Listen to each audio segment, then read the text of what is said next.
నమస్తే. Welcome to Suman TV. మన శరీరంలో సిరల్లోని జరిగేటువంటి రక్త ప్రసరణ సరిగ్గా జరక్క అది ఉబ్బిపోవడం వలన వెరికోస్ వెయిన్స్ అనే సమస్యను మనం తరచూ చూస్తూ ఉంటాం. సో, దీనికి ఎటువంటి ట్రీట్మెంట్ అందుబాటులో ఉంది? ఏ కారణాలతోటి ఈ వెరికోస్ వెయిన్స్ వచ్చే అవకాశం ఉంది? ఈ విషయాలపై అవగాహన కల్పించేందుకు మనతో పాటు ఉన్నారు వాస్కులర్ సర్జన్ డాక్టర్ హేమంత్ గారు from KIMS hospital Gachibowli. Hello sir. Hi. Sir ఎగ్జాక్ట్‌లీగా మనకి వెయిన్స్‌లోనే అసలు ఏం జరగటం వల్ల వెరికోస్ వెయిన్స్ అనే సమస్యను మనం చూస్తాం? సో, మనకి బాడీలో వీనస్ సిస్టమ్ అనేది చాలా important system. So, Venus system అంటే ఏంటి? మన బాడీలో ఉన్న ఫ్రెష్ బ్లడ్ యూజ్ అయిపోయిన తర్వాత మిగిలిన బ్లడ్‌ని డీఆక్సిజనేటెడ్ బ్లడ్‌ని వెనక్కి తీసుకెళ్లేదాన్ని వీనస్ సిస్టమ్ అంటాం. సో, వీనస్ సిస్టమ్‌లో 2 రకాలుంటాయి. ఒకటి ఓకే. డీప్ వీనస్ సిస్టమ్, ఇంకోటి superficial Venus system. Superficial Venus సిస్టమ్‌లో వచ్చే ప్రాబ్లమ్‌ని వారికోస్ వెయిన్స్ అంటాం. సో, ఏం జరుగుతుంది ఈ వారికోస్ వెయిన్స్?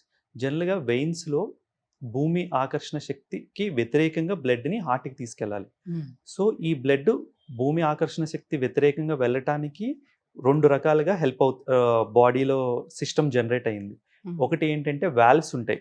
వెయిన్స్‌లో వాల్వ్స్ ఉంటాయి. సో, హ్మ్. అది ఒక డైరెక్షన్‌లోనే బ్లడ్‌ని పంపిస్తది. సో, ఇలా క్లోజ్ అయ్యి ఉంటది. బ్లడ్ పైకెళ్తున్నప్పుడు ఓపెన్ అవుతది. బ్లడ్ మళ్ళీ వెనక్కి రాకుండా ఆపేస్తా ఉంటాయి. హ్మ్. వాల్వ్స్ అనేవి ఉంటాయి. ఇంకోటి ఏంటంటే కాఫ్ మజిల్, కాఫ్ పంప్ అంటాం. Second heart. అది పంప్ చేస్తూ ఉంటది.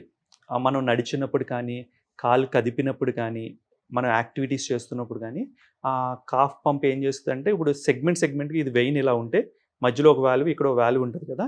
ఈ కాఫ్ పంప్ ఇలా ప్రెస్ చేసినప్పుడు వెయిన్ దగ్గరికొచ్చి బ్లడ్ ఒక సెగ్మెంట్ పైకెళ్తది. మళ్ళీ నెక్స్ట్ మనం యాక్టివిటీ చేసినప్పుడు ఇంకో సెగ్మెంట్ పైకెళ్తది. అలా ఓకే. సెగ్మెంట్స్‌గా బాడీలో వీనస్ సిస్టమ్‌లో బ్లడ్ పైకి వెళ్తూ ఉంటది. హుహు. సో, ఈ సూపర్ఫిషియల్ వెయిన్ అనేది చర్మానికి కింద ఉంటది. డీప్ వెయిన్ అనేది బోన్‌కి దగ్గరలో ఉంటది. ఈ సూపర్ఫిషియల్ వెయిన్స్, డీప్ వెయిన్స్ కూడా మధ్యలో కమ్యూనికేటివ్ వెయిన్స్ ద్వారా కనెక్ట్ అయి ఉంటాయి. వాటిని పర్ఫొరేటర్స్ అంటాం. ఫైనల్‌గా ఈ సూపర్ఫిషియల్ అంటే చర్మం కింద ఉండే సిస్టము గ్రాయిన్ దగ్గర మెయిన్ డీప్ వెయిన్‌లో కనెక్ట్ అయిపోయి అక్కడి నుంచి పైకెళ్తది. సో, హ్మ్. ఈ జంక్షన్ ఏదైతే ఉందో ఆ జంక్షన్ దగ్గర మెయిన్ వాల్వ్ ఉంటది. దాన్ని సెఫ్నోఫిమరల్ జంక్షన్ అంటాం. హ్మ్. ఆ జంక్షన్ ఎప్పుడైతే రిఫ్లెక్స్ అవుతుందో జనరల్‌గా ఆ జంక్షన్‌లో కూడా ఒకే డైరెక్షన్‌లోనే బ్లడ్ వెళ్ళాలి. ఓకే. సూపర్ఫిషియల్ సిస్టమ్ నుంచి డీప్ సిస్టమ్‌లోకి వెళ్ళాలి. కానీ ఆ జంక్షన్ ఎప్పుడైతే వీక్ అయ్యి బ్లడ్ వెనక్కి రివర్స్ అవుతుందో ఆ పేషెంట్స్‌లో వారికోస్ వెయిన్స్ వస్తాయి. సో, ఈ ఓకే. జంక్షన్ ఎందుకు వీక్ అవుతుంది? ఎందుకు రిఫ్లెక్స్ వస్తుంది? ఏం జరుగుతుందంటే చాలామంది పేషెంట్స్ ఎక్కువసేపు కూర్చొని ఉండటం గానీ, ఎక్కువసేపు నుంచొని ఉండడం గానీ జరుగుతుంది. వీళ్ళలో ఏమవుతుందంటే కాఫ్ పంప్ ఇన్యాక్టివ్ అయిపోతుంది. వీళ్ళు కాళ్ళు అసలు కదపను కూడా కదపరు. హ్మ్. కాళ్ళని అలా ఉంచేస్తారు. సో, ఏమవుతుందంటే వెయిన్‌లో ఇప్పుడు వాల్వ్ ఇలా కాంపిటెంట్‌గా ఉంది.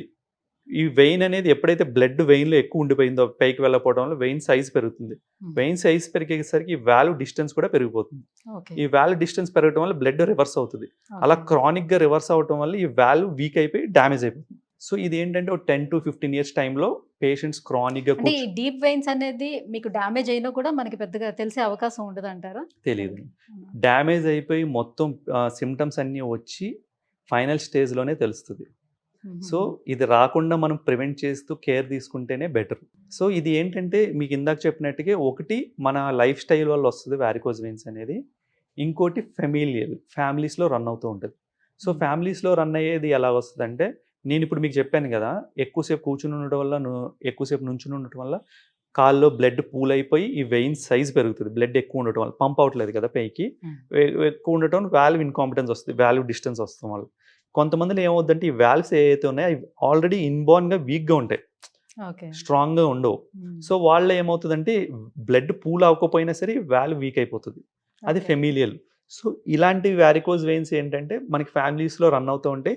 చిన్న పిల్లల్లో వస్తూ ఉంటాయి. 20, 25, 30 ఇయర్స్‌లోనే మనకు ప్రెజెంట్ అయిపోతారు వీళ్ళు హుహు. వారికోస్ వెయిన్స్‌తో. ఇంకొక set of group lifestyle changes. Teachers, మాకులా సర్జన్స్, క బస్ కండక్టర్స్, ఎక్కువ సాఫ్ట్‌వేర్ సేపు ఇంజినీర్స్. నిలబడ్డం అది. సాఫ్ట్‌వేర్ ఇంజినీర్స్ ఎక్కువసేపు కూర్చొనుంటారు. హ్మ్. వీళ్ళందరిలో వచ్చేది సెకండరీ వారికోస్ వెయిన్స్ అంటాం. సెకండరీ అంటే ఏంటంటే మనం తెచ్చిపెట్టుకున్నది. ప్రైమరీ అనేది దేవుడిచ్చింది. పాపం మన ప్రమేయం లేదు. దేవుడే ఇన్‌బోర్న్‌గా జెనెటిక్‌గా ఇచ్చాడు. వాళ్ళని హ్మ్. మనం అనటానికి ఏం లేదు పాపం. ఈ సెకండరీది మాత్రం వాళ్ళదే తప్పు. వాళ్ళు హ్మ్. కేర్ తీసుకోకపోవటం వల్ల, వాళ్ళు జాగ్రత్తగా లేకపోవటం వల్ల వచ్చింది ఈ సెకండరీ వారికోస్ వెయిన్స్. సో, వీళ్ళలో ఏం జరుగుతుందంటే వాల్వ్ ఇన్‌కాంపిటెన్స్ వచ్చిద్ది. వాల్వ్ ఇన్‌కాంపిటెన్స్ రావటం వల్ల క్రానిక్‌గా కాల్లో బ్లడ్ పూల్ అయిపోతా ఉంటది. సో, ఆ బ్లడ్ వెసల్ లోపల బ్లడ్ పూల్ అవుతే మెల్లగా ఆ బ్లడ్ వెసల్‌లోంచి లీక్ అయిపోతుంది బ్లడ్. చర్మం కిందకొచ్చేసి చర్మం నల్లగా అవ్వడం స్టార్ట్ అవుతుంది. ఓకే. చర్మం నల్లబడిన తర్వాత దాన్ని కూడా మనం నెగ్లెక్ట్ చేసి వదిలేస్తే మెల్లగా అక్కడ అల్సరస్ పుండు పడుతుంది. ఇంకొకసారి పుండు పడిందంటే పుండు మానదు. ఇంకా అది అలా పెరుగుతూ వెళ్ళిపోతే సంవత్సరాలు అలాగే ఉంటుంది ఆ పుండు. దాన్ని వీనస్ అల్సర్ అంటాం. వీనస్ అల్సర్ అనేది రెడ్‌గా ఉంటది. ఆర్టీరియల్ అల్సర్ అంటే కాలికి బ్లడ్ సరిగ్గా వెళ్ళకపోవటం వల్ల. అది డ్రైగా, నల్లగా ఉంటది. Arterial ulcer. ఓకే. సో అది డిఫరెంట్, ఇది different. Completely treatment is different. 2 వేరు. అసలు రెండిటికి అంటే సంబంధం ఈ లేదు. వెరికోస్ వెయిన్స్ వచ్చిన వాళ్ళల్లో వారికోసిల్ అండ్ హార్ట్ అటాక్స్ రావటానికి ఎంతవరకు ఛాన్స్ ఉంటుంది? యెస్. సో, వారికోస్ వెయిన్స్ వచ్చిన పేషెంట్స్‌లో ప్రైమరీ వారికోస్ వెయిన్స్ అంటే మీకు చెప్పాను కదా! ఫ్యామిలీస్‌లో వచ్చే పేషెంట్స్‌లో వారికోసీల్ అంటే ఏంటంటే టెస్టిస్‌కి సప్లై చేసే వెయిన్స్‌లో ప్రాబ్లమ్. ప్రైమరీ వారికోస్ వెయిన్స్ ఉన్న పేషెంట్స్‌లో ఈ వారికోసీల్ వచ్చే ఛాన్సెస్ కూడా ఉంటాయి. ఎందుకంటే వాళ్ళకి ఇన్‌బోర్న్‌గా వెయిన్ వీక్‌గా ఉంటది. సో, ఎక్కడైనా సరే బాడీలో ఉన్న వెయిన్స్ అన్ని వీక్‌గా ఉండే ఛాన్స్ ఉంటది. సో, వాళ్ళకి వారికోసీల్ కూడా వచ్చే ఛాన్స్ ఉంటది. కానీ ఏ పేషెంట్స్‌కైనా సరే వారికోస్ వెయిన్స్ ఉన్న patients either it is primary or secondary హార్ట్‌కి సంబంధించిన ప్రాబ్లమ్స్ వచ్చే ఛాన్సెస్ అయితే ఉండవండి. హార్ట్‌కి వారికోస్ వెయిన్స్‌కి పర్సే డైరెక్ట్‌గా హార్ట్‌కి వారికోస్ వెయిన్స్‌కి సంబంధం లేదు. వారికోస్ వెయిన్స్ ఉన్న పేషెంట్స్ హార్ట్‌కి ఏదో ప్రాబ్లమ్ వచ్చిందని భయపడొద్దు. ఈ మిస్నోమర్ ఎందుకు వచ్చిందంటే డీప్ వెయిన్ థ్రాంబోసిస్ అనే ప్రాబ్లమ్ ఉంది. మీకు ఇందాక చెప్పినట్టు 2 సిస్టమ్స్ ఉంటాయి. Deep system, superficial system. ఈ డీప్ సిస్టమ్‌లో క్లాట్ ఫార్మ్ అవుద్ది కొంతమందిలో. ఈ క్లాట్ ఫార్మ్ అయినప్పుడు దాన్ని నెగ్లెక్ట్ చేస్తే ఈ క్లాట్ డిస్లాడ్జ్ అవుతది అక్కడి నుంచి. కాళ్ళలోంచి డిస్లాడ్జ్ అయ్యి లంగ్స్, హార్ట్‌లోకి వెళ్తది. దాన్ని పల్మనరీ ఎంబోలిజం అంటాం. సో, ఇది చాలా సీరియస్ కండిషన్. పల్మనరీ ఎంబోలిజం వచ్చిన పేషెంట్స్‌లో 30-40 పేషెంట్స్ చనిపోతారు. మనకు టైం కూడా ఇవ్వరు.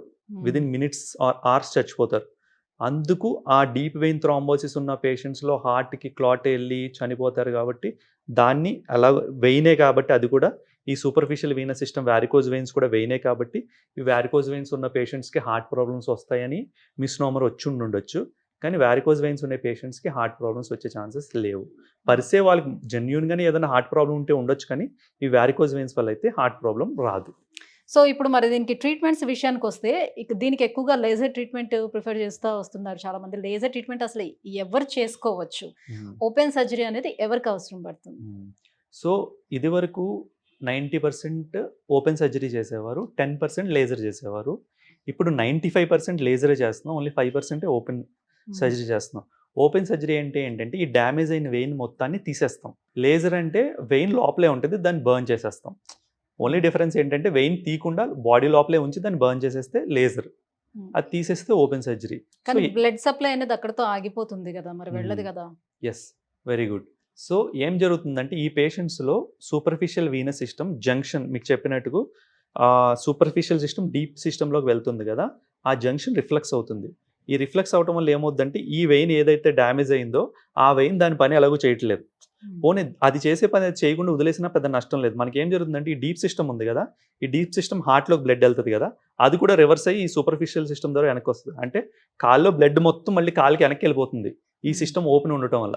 సూపర్ఫిషియల్ సిస్టమ్ డ్యామేజ్ అయిపోయిన సూపర్ఫిషియల్ సిస్టమ్ ఓపెన్‌గా ఉండటం వల్ల డీప్ వెయిన్ నార్మల్‌గా పనిచేసే డీప్ వెయిన్ లోంచి బ్లడ్ కూడా రిఫ్లెక్స్ అయ్యి వెనక్కి వచ్చేస్తుంది. So, it is causing more harm. So, దాన్ని ఉంచటం వల్ల లాభం ఏమీ లేదు. అది తీసేస్తే ఏం జరుగుతుందంటే ఈ రిఫ్లెక్సింగ్ బ్లడ్ ఆగిపోతుంది. ఈ డీప్ సిస్టమ్ ఏదైతే ఉందో ఆ సూపర్ఫిషియల్ సిస్టమ్ చేసే పని మొత్తం ఇది టేక్ ఓవర్ చేస్తది. ఇది టేక్ ఓవర్ చేసుకొని ఇది బ్లడ్ వెనక్కి పంపిస్తుంది. ఆ లేజర్ సర్జరీ చేయటం వల్ల మంచే తప్ప హార్మ్ అయితే జరగదు. ఎప్పుడు కంప్లీట్‌గా డ్యామేజ్ అయిన వెయిన్‌లో. నార్మల్‌గా ఉన్న వెయిన్‌లో మనం చేస్తే definitely it will cause harm. ఇంకొకటి ఇందాక మీకు చెప్పినట్టు డీప్ వెయిన్ థ్రాంబోసిస్ ఉంది కదా! అందులో ఏంటంటే డీప్ సిస్టమ్ బ్లాక్ అయిపోయింది. క్లాట్ ఫార్మ్ అయ్యి బ్లాక్ అయిపోయింది. వీళ్ళలో only surviving system is superficial system. So, వీళ్ళలో లేజర్ చేసామనుకోండి డీప్ సిస్టమ్ ఆల్రెడీ బ్లాక్ అయిపోయింది. మనం లేజర్ చేసి సూపర్ఫిషియల్ సిస్టమ్‌ని బ్లాక్ చేస్తున్నాం. సో, ఆ పేషెంట్స్‌కి ఉన్న సింప్టమ్స్‌కి 10 టైమ్స్ పెరిగిపోతాయి. So, we should decide to operate on which patient. వాడికి డీప్ వెయిన్ థ్రాంబోసిస్ ఉంటే కనుక వాడికి సూపర్ఫిషియల్ సిస్టమ్‌ని కూడా రిమూవ్ చేసేస్తే ఇంకా కాళ్ళ నుంచి బ్లడ్ వెనక్కి వెళ్ళడానికి స్కోప్ లేకుండా చేసినట్టు మనం. So, we are causing more damage than treating the patient. So, we should be very vigilant and careful in deciding to treat which patient. పేషెంట్‌కి తెలియదు కదా! వాళ్ళకి ఏం ప్రాబ్లమ్ ఉంది ఏంటన్నది. మనమే ఎగ్జామిన్ చేసి డిసైడ్ చేయాలి వాళ్ళకి ఏం ట్రీట్మెంట్ చేయాలని. సో, మీరు అడిగిన ఇంకో క్వెషన్ ఎవరిలో సర్జరీస్ చేయాలి? సో, వారికోస్ వెయిన్స్ అనేది if it is symptomatic we should operate. నాకు స్కాన్ చేసినా నాకు వారికోస్ వెయిన్స్ ఉందని రావచ్చు. But I'm not symptomatic. నాకు సింప్టమ్స్ లేనప్పుడు నేను నా లైఫ్ స్టైల్ మాడిఫై చేసుకుని యాక్టివిటీస్ పెంచుకుని కంప్రెసివ్ స్టాకిన్స్ అని ఉంటాయి. అవి వేసుకుంటే మోస్ట్లీ రిఫ్లెక్సింగ్ సిస్టమ్ నార్మల్ అయిపోయే ఛాన్స్ ఉంటుంది. నార్మల్ అంటే వెనక్కి తీసుకెళ్ళాము, ఇంక ఫర్దర్ డ్యామేజ్ అవ్వకుండా ఆపగలుగుతాం. So only few patients, selected పేషెంట్స్లోనే మనం చేయాలి. ఎవరు వాళ్ళు? ఒకటి, కాలు నల్లగా అయిపోయి పుండు పడిపోయిన పేషెంట్స్లో డెఫినెట్గా మనం సర్జరీ చేయాలి. అది వాళ్ళకి సర్జరీ చేస్తేనే పుండు హీల్ అవుతుంది, లేకపోతే హీల్ అవ్వదు. ఇంకొకటి, కొంతమందిలో వ్యారికోజ్ వెయిన్స్ బ్లీడ్ అవుతాయి, బ్లీడింగ్ వ్యారికోజ్ వెయిన్స్ అంటాం. వాళ్ళలో ఖచ్చితంగా చేయాలి. వీళ్ళిద్దరూ అయితే అబ్సల్యూట్ ఇండికేషన్ ఫర్ సర్జరీ. ఇంకోటి ఏంటంటే, కొంతమంది ఫీమేల్స్లో కాస్మెటిక్ పర్పస్ వాళ్ళు అడుగుతారు, నాకు వెయిన్స్, కాళ్ళలో వెయిన్స్ కనిపిస్తున్నాయి, I don't want this visible veins అని అడుగుతారు. వాళ్ళలో కూడా చేయొచ్చు. వీళ్ళలో తప్ప ఇంకెవరిలోని వ్యారికోజ్ వెయిన్ సర్జరీ చేయాల్సిన అవసరం లేదు. సో మీరు లేజర్ ట్రీట్మెంట్ చేసిన తర్వాత కూడా స్టాకింగ్స్ అనేది యూస్ చేయాల్సిన అవసరం ఉంటుందా? 100% యూస్ చేయాలి. లేజర్ సర్జరీ చేసిన తర్వాత వీళ్ళు స్టాకింగ్స్ యూస్ చేయకపోతే మళ్ళీ రికరెన్స్ వచ్చే ఛాన్స్ చాలా ఎక్కువ ఉంటుంది. రికరెన్స్ అంటే ఏంటి? మీకు ఇందాక చెప్పాను కదా, కమ్యూనికేటింగ్ వెయిన్స్ ఉంటాయని. డీప్ సిస్టమ్కి, సూపర్ఫిషియల్ సిస్టమ్కి కమ్యూనికేటింగ్ వెయిన్స్ ఉంటాయి. వాటిలో కూడా వాల్వ్స్ ఉంటాయి. సో ఓన్లీ సూపర్ఫిషియల్ నుంచి డీప్కే పంపిస్తుంది బ్లడ్. మనం మెయిన్ జంక్షన్ని అబ్లేట్ చేసేస్తాం. సో ఈ కమ్యూనికేటింగ్ వెయిన్స్ మీద ఇప్పుడు ప్రెషర్ ఎక్కువ పడుతుంది. ఇవి సూపర్ఫిషియల్ సిస్టమ్ నుంచి డీప్ సిస్టమ్ బ్లడ్ పంపిస్తున్నాయి కదా, డీప్ సిస్టమ్ కదా ఇప్పుడు టేక్ ఓవర్ చేసింది. వీళ్ళు స్టాకింగ్స్ వేసుకోకపోతే ఏమవుతుందంటే, ఈ నార్మల్గా ఉన్న పర్ఫరేటర్స్ అన్ని రిఫ్లెక్స్ అయిపోతాయి, ఇవన్నీ ఓపెన్ అయిపోతాయి, డ్యామేజ్ అయిపోతాయి. సో మళ్ళీ సిమ్టమ్స్ నార్మల్ బ్యాక్ టు 1 వచ్చేస్తాయి. సో వీళ్ళు స్టాకింగ్స్ చక్కగా వేసుకుంటే సిమ్టమ్స్ మళ్ళీ వచ్చే ఛాన్సెస్ ఉండవు, కంఫర్టబుల్గా ఉంటారు. సో ఆల్రెడీ వూండ్ వచ్చేసిన వాళ్ళు ఉంటారు. సో తర్వాత మీరు ట్రీట్మెంట్ చేసిన తర్వాత కూడా ఆ స్కిన్ అంతా కూడా డ్యామేజ్ అయిపోయి ఉంటుంది కదా.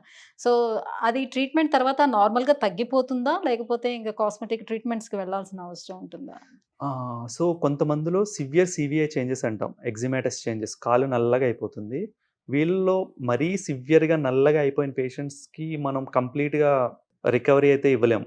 ఎప్పుడైనా సరే మనం లేజర్ సర్జరీ చేస్తే అక్కడ దాకా ఎంత డ్యామేజ్ జరిగిందో ఆ డ్యామేజ్ని వెనక్కి తీసుకెళ్ళాం. కాలు బాగా నల్లగా అయిపోయింది, ఏదైతే నల్లగా అయిపోయిందో దాన్ని మనం వెనక్కి తీసుకెళ్ళలేం. కానీ చాలామంది పేషెంట్స్, ఒక 60-70% ఆఫ్ ది పీపుల్లో ఆ కాలు ఆ డార్క్గా అయిపోయింది కొద్దిగా తెల్లబడటం, చాలా మందిలో నార్మల్గా అవటం కూడా జరుగుతుంది. కానీ అందరికీ అలాగ అవుతుందని గ్యారంటీగా చెప్పలేం. సో దీనికి మెడిసిన్ అంటూ ఏమైనా ఉందా? ఒకవేళ స్టార్టింగ్ స్టేజ్లోనే కనుక చూపించుకున్నట్లయితే దీనికి మెడిసిన్ అంటూ ఏమైనా ఉందా? ఎస్, మెడిసిన్ ఉంది. Life style change. లైఫ్ స్టైల్ని మనం మాడిఫై చేసుకుంటే అదే పెద్ద మెడిసిన్. సో ఏం చేంజ్ చేసుకోవాలి? మీరు సాఫ్ట్వేర్ వర్కర్ అనుకుందాం, కంప్యూటర్ ముందు కూర్చుంటారు. సో అట్లీస్ట్ మీరు ఒక హాఫ్ అన్ అవర్ నుంచి 1 అవర్ కంటిన్యూస్గా కూర్చుంటే అట్లీస్ట్ ఒక 5 మినిట్స్ అలా నడిచిరండి. మీ కాఫ్ పంప్ని యాక్టివేట్ చేయండి. ఎంత బ్లడ్ అయితే పూల్ అయిందో కాల్లో ఆ బ్లడ్ మొత్తం హార్ట్లోకి పంపించేసేయండి. లేదు అసలు నాకు కదలటం కుదరదు, నేను కూర్చుంటే 10 గంటల దాకా లేగను అంటే అట్లీస్ట్ కూర్చున్న చోట కాల్ని కదపండి, పాదం కదపండి. పాదం కదిపితే ఏమవుతుందంటే కాఫ్ పంప్ యాక్టివేట్ అవుతుంది, బ్లడ్ హార్ట్లోకి వెళ్తుంది. సో మీరు ప్రొలాంగ్ సిట్టింగ్ ఆర్ ప్రొలాంగ్ స్టాండింగ్లో ఉన్నప్పుడు అట్లీస్ట్ 5 మినిట్స్ వాక్ అనే చేయండి. అది కుదరదంటే పాదం అన్న కదపండి. ఇది ఒకటి. ఇంకోటి, స్టాకింగ్స్ వేసుకోండి కాళ్ళకి. క్లాస్ 1 ఆర్ సపోర్ట్ స్టాకింగ్స్ అని వస్తాయి. అవి ఈ వ్యారికోజ్ వెయిన్స్ ప్రాబ్లం ఉన్న వాళ్ళు వేసుకుంటే ఆ బ్లడ్ని అది పంప్ చేస్తూ ఉంటుంది. దాంతోపాటు మీరు వాకింగ్ చేస్తూ ఉంటే వ్యారికోజ్ వెయిన్స్ ఫర్దర్ ప్రోగ్రెస్ అయ్యే ఛాన్సెస్ తగ్గుతాయి. మీరు ఎక్కువ వెయిట్ ఉంటే కనుక వెయిట్ కూడా ఖచ్చితంగా తగ్గాలి. సో ఈ lifestyle modification, weight lose చేస్తే it is the best treatment for varicose veins. But thank you so much అండి. సో వ్యారికోజ్ వెయిన్స్ అంటే ఏంటి, అసలు ఎందుకు వస్తుంది, అండ్ దానికి ఎలాంటి ట్రీట్మెంట్స్ అందుబాటులో ఉన్న విషయాన్ని తెలియజేసినందుకు thank you so much. So viewers చూస్తున్నారు కదా, మీలో ఎవరైనా వ్యారికోజ్ వెయిన్స్ తోటి సఫర్ అవుతూ ఉంటే కింద స్క్రోల్ అవుతున్నటువంటి నెంబర్కి కాల్ చేసి డాక్టర్ అపాయింట్మెంట్ తీసుకోవచ్చు. Thank you.